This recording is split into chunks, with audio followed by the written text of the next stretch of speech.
one thing that's common here, the same security company is in all of these communities, and you'll see for yourself. At the corner, less than 10 houses away, is a security hut. So every corner, what are these guys really securing? Are these security contracts has more value in these communities than the actual home that we're supposed to be building for struggling families around Guyana?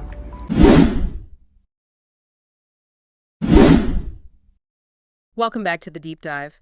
You sent us a body of source material that outlines a frustration that is, well, it's so profound. It's frankly unbelievable. It really is. We're looking at sources just filled with this intense, verifiable public anger. And it's all about how land and housing are being managed. Exactly. And when you really drill down into the complaints, it all comes down to this one shocking paradox. Yeah, which is, why are people still waiting decades for a home they were promised, while at the same time we're seeing reports that completed properties are literally sitting empty? That's the core of it. Yeah. I mean, the question posed in the material just cuts right to the chase, demanding some kind of accountability.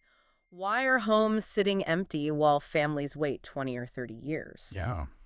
And that's our mission for this deep dive. We're going to try to unpack the human cost of this. Wait, look at the stark visual evidence of failure, those empty homes, and then get into the demand for actual fairness over, PR spin. And what stands out right away in these sources is that this isn't theoretical.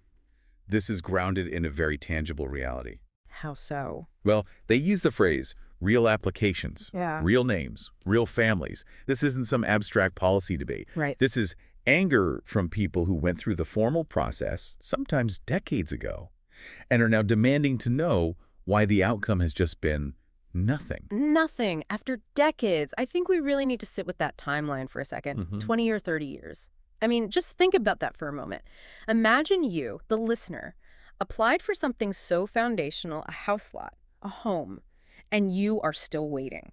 It's an almost unimaginable length of time for a housing application. It is. To put that in context, someone who applied 30 years ago, they might have done it before the internet was a common thing in every home, maybe before their own kids were even born. Wow. And they've watched governments change, they've seen whole new cities built on the news, and yet they are still waiting for that one initial promise. That really sets an extreme context, doesn't it? It stops being a conversation about, say, housing scarcity and becomes one about a massive failure of the civic contract. Yes, and the sources really hammer that home.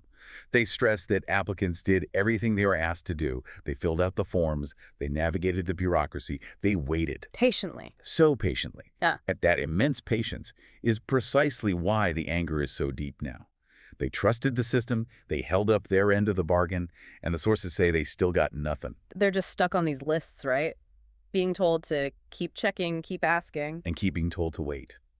It's explicitly contrasted in the text with theory, or empty slogans. Yeah. This is what multi-generational frustration sounds like. Did the sources give any clue as to why the wait times got so long? I mean, is it just a huge shortage, or did the administrative gears just completely grind to a halt?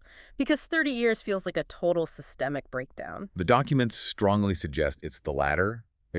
Lack of supply is always a factor, of course, but the central complaint really focuses on this procedural gridlock. So it's the process itself. It seems so. The argument is that the administration, the allocation, the paperwork, the simple act of handing over keys has become so slow, so opaque, that it completely cancels out any new construction. The process itself has become a black hole. The bureaucracy becomes the punishment. And when you've invested that much time and, emotional energy, that patience just curdles into bitterness. The trust is gone. It's completely gone. And you see that failure of trust so clearly when they start describing the physical evidence, which leads us right to the heart of the paradox.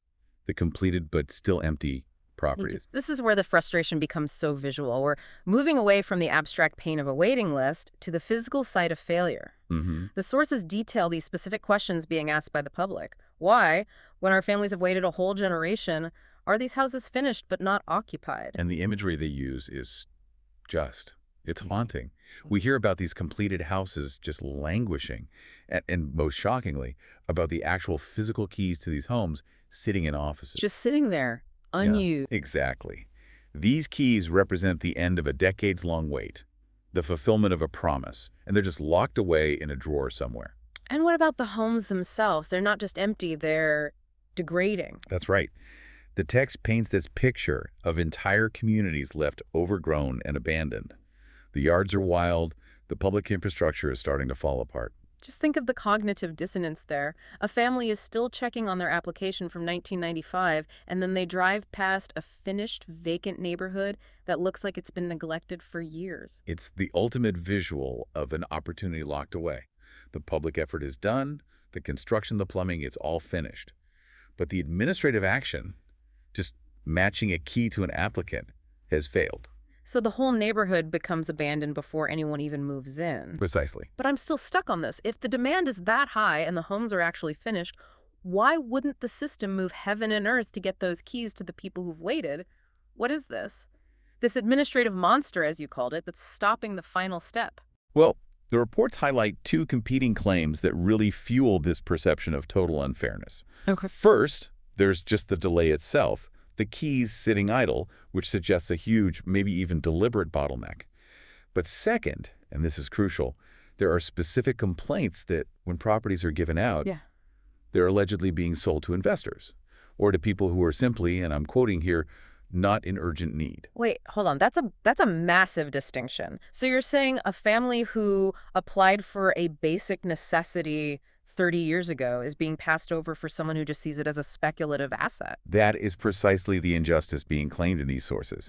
The families who've waited for decades are being told to wait longer, while the available keys are either locked away or, even worse, handed to someone who might not even be on the list. That's where it moves from frustration with the slow system to outright accusations of corruption or cronyism. That betrayal is exponentially worse. I mean, it's one thing to say the system is slow. It's a whole other thing to say the system is slow for you, but we're fast-tracking it for others. Yes, you're watching the very promise you've waited 30 years for being turned into a commodity for someone who didn't even need it. And that explains the conflicting reality on the ground. You have this community of people who followed the rules, waiting and waiting. And right next door, a community of completed homes sitting empty, decaying, or allegedly being sold off. The failure isn't a lack of housing. It's a failure of fair allocation. So if the administrative process has failed this spectacularly over 30 years, and the proof is these overgrown, abandoned communities, what's the solution they're asking for? Are they demanding like a radical overhaul of the system?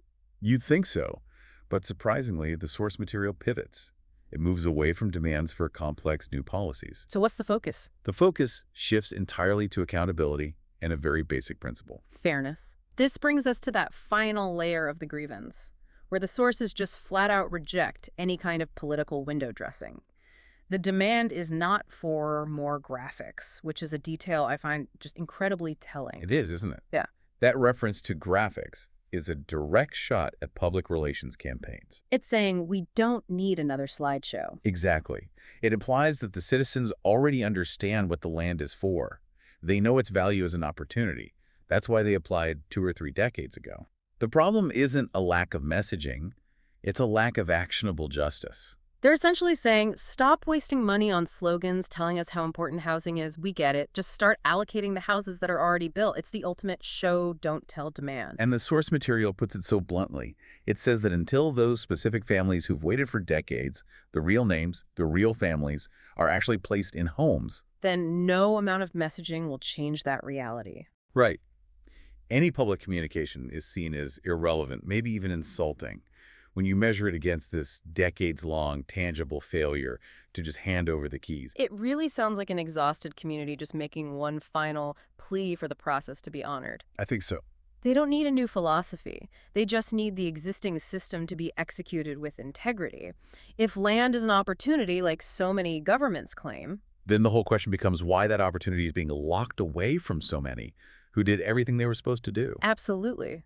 Their patience, their adherence to the rules, has only led to what feels like a systemic betrayal. They're just demanding that the process finally honors the enormous human effort that's already been put in. It's the gap between aspiration and execution. The aspiration is there, but the execution of that public duty has failed. So if we pull back and synthesize all this, what we've really uncovered is a systemic failure. It's rooted in this deep generational mismatch. Yeah, you have immense personal patience on one side. 20, 30 years of waiting. And it's being met with total administrative inaction on the other. keys sitting in offices.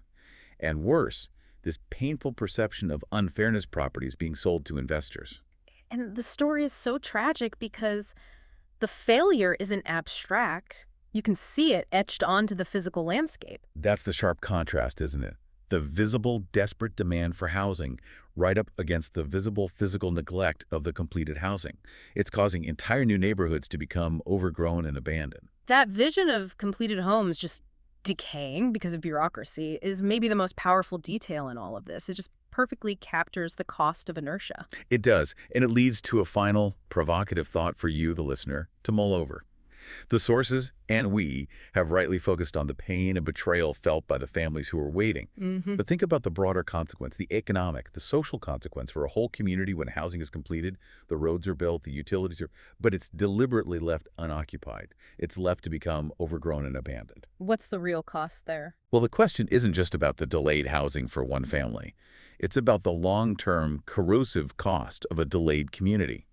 What kind of social fabric can you possibly build in a neighborhood that starts its life as an abandoned ruin? A very profound thought to end on. Thank you for joining us on The Deep Dive. We'll see you next time.